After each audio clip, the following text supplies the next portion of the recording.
The first time anyone in Cedar Hollow saw Jonah Dempsey with a plan, they were busy laughing. He stood at the edge of Main Street with a battered toolbox in one hand and a flyer in the other, the winter wind turning the paper into a small, frantic sail. When he pinned that ragged sheet to the bulletin board at the hardware store, custom woodwork, repairs, furniture, commissions, people smirked and went back to their coffee. Cedar Hollow was a place where families kept to known names and known businesses. Newcomers either left or learned fast how to bow to the rhythm of the town. Jonah had neither money nor pedigree, only a stubborn kind of hunger, and a set of hands that would not stop learning. He had not always meant to stay. As a young man, he had been restless and raw with need.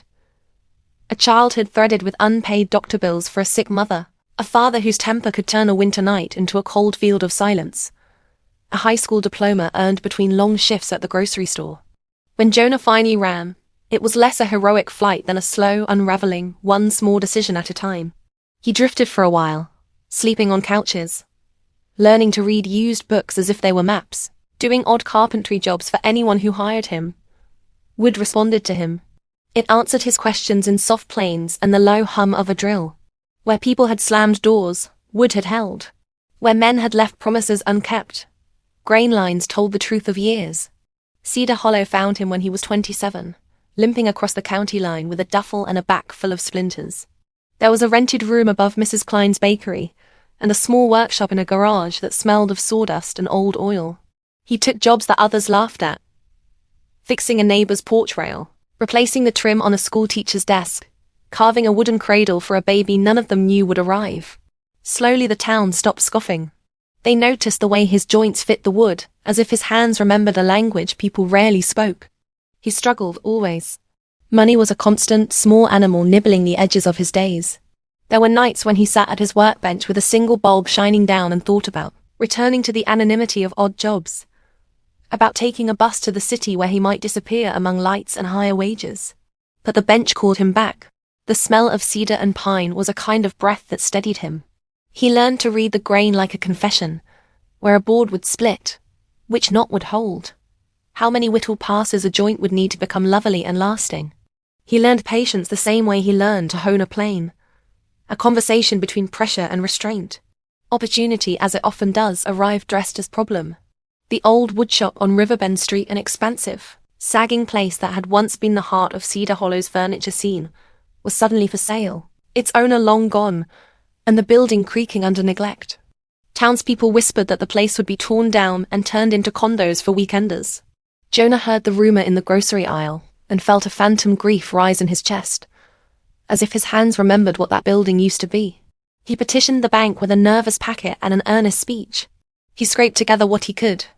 Some savings, a small loan from a cousin, and even the willingness of Mrs. Klein to accept payment in installments. The bank manager looked at him the way people look at a risky seed, and then signed anyway. Maybe it was the earnestness. Maybe it was the way the town needed the shop to live again. Maybe it was his steady hands over a shaky signature. Either way, Jonah bought the old shop. The first months were a tired kind of baptism. The roof leaked in 3 places. The machines were ancient and stubborn, and a neighbor's raccoon had claimed the loft as a den.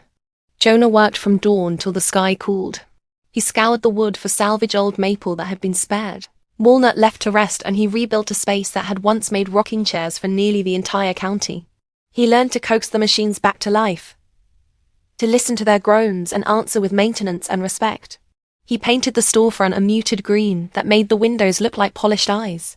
On a Friday in late spring, he opened the doors. At first, business was the same trickle as before. The regulars came in. The teacher who wanted a refurbished desk, the baker who wanted a new bread trough, the couple who needed a handcrafted bed frame. Jonah offered quality over quick fixes. He listened. He learned to ask questions. How high should the shelf sit, so Mrs. Dalrymple could reach jars? What tone did Mr. Hargrove want in the maple for his grandson's toy chest? He scribbled designs on scrap paper, measured with an intensity that bordered on worship. Words spread slowly, then faster. The cradle he had carved for a local nurse turned out to contain not only a newborn's head, but the reverence of a woman who knew a good craftsman when she saw one. She took the piece to the hospital, and the nurses gossiped. The gossip was kind. Success never tasted like champagne. It tasted like extra bolts, a new lathe, and the strange, steady relief of being able to pay more than the minimum. It meant hiring help. It meant Jonah teaching others what he'd learned the hard way. How to read wood. How to keep a plane razor sharp. How to let a piece rest so it won't warp. The first hire was Gabe, a lanky young man with a talent for upholstery and an appetite for learning. Gabe's laughter lifted the afternoons. Later came Miriam, whose delicate inlays transformed simple shelves into heirlooms. Together they steadied a rhythm. Orders came in, wood was chosen with reverence, designs were sketched, and pieces emerged like slow-breathed promises. They called the shop Dempsey Woodworks, not out of ego so much as because the name fit the door like a carved sign. With time came visibility. A boutique in the state capital bought a set of dining chairs. A small interior design firm commissioned custom mantels and bookcases for a renovation. Jonah still did the hands-on work, but he also negotiated with vendors and checked receipts and balanced the books with a frown that had grown comfortable over his brow. He learned that running a business required a mind as patient as the wood he worked. Projections and taxes, contracts and labor law. There were nights he lay awake balancing the ledger like a litany. There were days when a shipment of lumber arrived soaked by rain, and Jonah had to make choices that dug into the margin he'd been saving for emergencies. But each decision taught him a new muscle. Prudence, trust, delegation. The shop became a small anchor for the town. Tourists began to stop by, drawn by the green storefront and the luminous window displays. They would drift in with cameras, asking to see the lathes and marveling at the bench where Jonah carved his first spoon. The visitors wanted souvenirs, small cutting boards, coasters with the town silhouette burned into them. Jonah marketed with a modest hand, learning the virtue of a good photograph and a sharp, honest description. His hands fashioned heirlooms. His voice learned to tell the story behind each grain. People responded to the authenticity. They responded to the idea that something made by hand carried an invisible thread of human time and attention. Not everything went smoothly. There were contracts lost to cheaper factories overseas, offering production at a pace Jonah's small shop could not compete with. There were times when a client accustomed to a life of instant fulfillment demanded the impossible overnight. Once, a storm ravaged a delivery shipment, and Jonah had to explain gently, humbly, that the mantle for the theatre would be delayed. The theatre director was derisive at first. But when the mantle finally arrived, finished with a hand-carved crest that seemed to gather light, the director wept openly. "It's like it was grown for this place," she said. Those were the moments that kept Jonah awake at night in the first years. Those were the victories that tasted like promise. Growth shifted the shop into a small enterprise. Jonah leased a larger space near the river where sunlight pooled across concrete floors. He invested in new hoses and dust collectors, in apprenticeship programs, and a small van that smelled of cedar and possibility. The Dempsey apprenticeship became a rumor in nearby towns, a place where kids with calloused hands and uncertain futures could learn a craft that made them wanted. Jonah took on 3 apprentices at a time, teaching them the old truths and the new tools that made work efficient without stripping it of love. He taught them about business, about meeting clients, about tempering pride with humility. Cedar Hollow watched the transformation with a rare, private reverence. For people who had once doubted him, Jonah's success became, oddly, a communal subject of pride.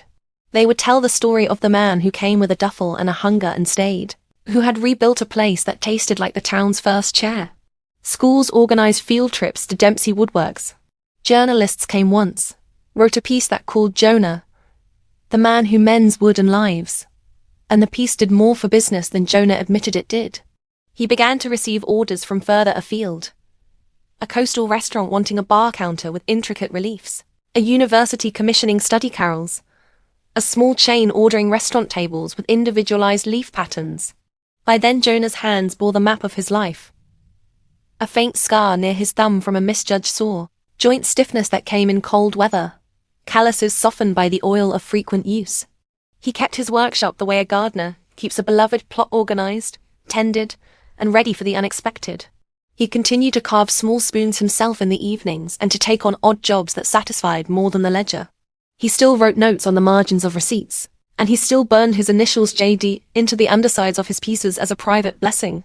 Success was not a destination so much as a widening of responsibility. Jonah increasingly used his influence to help others. He negotiated with a developer to preserve a row of affordable homes near the river, arguing that Cedar Hollow's soul was in its people and their ability to live near the work they loved. He started a scholarship for kids interested in craftsmanship and sponsored a community garden. He paid for an after-school carpentry program where teenagers could learn hands-on skills free of charge. He did not forget the nights when bread was a luxury. He remembered them as if they were a teacher whispering in his ear. The turning point of Jonah's public reputation came not through an order, but through a small, simple act. A fire broke out in an elderly neighbor's house one winter night. Jonah heard the sirens and left the warmth of his bed, not because he was a hero, but because the smell of smoke had an urgency that in his bones answered every alarm bell he had ever known. He spent hours with volunteers helping to salvage what could be saved: books, a sewing machine, a battered rocker. The rocker was warped and splintered, a family relic. Jonah took it back to the shop, worked through the spring, and restored the chair as if it were the last thing he would ever make. When he returned it, the old woman cried and said, "You keep the world steady." The town repeated the phrase for months.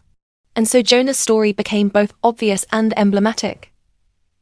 A man who rose from the brittle edges of poverty, not by chance but by steady craft, by an ethic of care that translated into wood and business and community. He had become an empire builder in the sense that his influence grew not by conquering markets, but by building a network of people who believed in careful work. With every table that left his doors, each shelf he fastened into place, he seeded trust. The empire was not marble and steel, but a constellation of small shops and trusted clients, of apprentices who had gone on to open their own studios, of a town that had learned how to invest in art as labor. Still, Jonah was a believer in smallness. He refused to automate the heart of his workshop. Machines did what machines did best: cut, sand, turn, but the final hand was always human. He joked that the day a table could tell a story of its maker, it would be worth more than gold. The commitment to human touch paid dividends that no accounting software captured. Return clients who understood the difference. Family recipes of design passed down through a community of makers. A bench outside the shop where people could sit and talk like neighbors again. At 53, Jonah looked the same as he had at 40 in the ways that mattered. Hands that had learned to steady themselves. Eyes that softened when he spoke about apprentices. A slow laugh that had been earned. He often thought about the funny, unsympathetic laughter of that first year, about the bulletin board and the wind and the flyer that most had ignored. He understood now that the greatest asset he had ever had was not timber or talent, but persistence. The town had given him its trust in small measures, and he repaid it in honest work. When reporters asked him for advice, he gave them one line that sounded both simple and like a creed.